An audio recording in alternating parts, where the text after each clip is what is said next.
May share ako rito na karanasan ng isa nating angler at kinagagalak ko tong basahin para sa inyo. Alam mo idol, kahit sa kaalaman may taong sakim talaga. Yung ayaw nila na may makakahigit sa kanila. Yung hindi ka bibigyan ng pagkakataon na matuto.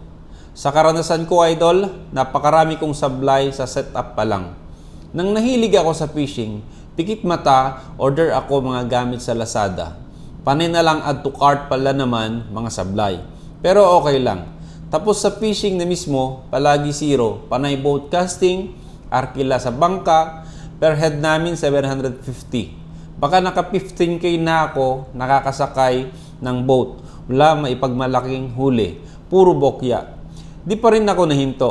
Hanggang sa tiyaga akong nanood ng mga video sa YT, mga technique at combination ng setup.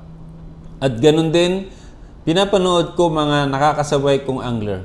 Hanggang sa isang araw, unlock na yung zero angler. Una strike at nailan bidbid na 8 kilos. Una ko strike na nailan bidbid na 8 kilos. Sarap sa pakiramdam hanggang sa nasundan pa yan ng mga ilang ulit.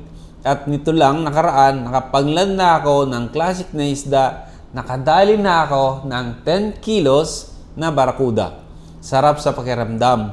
Kung asa ako sa madamot magturo na angler, walang mangyayari. Kailangan talaga gaya mo marunong mag-share ng kaalaman at karanasan. So, yun po yung karanasan ng isa nating kasamang angler. At nakakalungkot, pero may mga angler pala talaga na pati yung mga karanasan nila, yung technique nila ay pinagdadamot nila. So, isa ito na isang halimbawa na huwag sana nating tularan.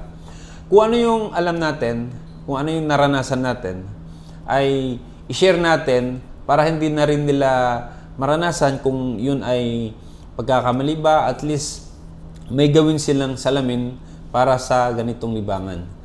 So yun lang, at maraming salamat sa pag-share ng iyong karanasan dito sa Kingfishers TV.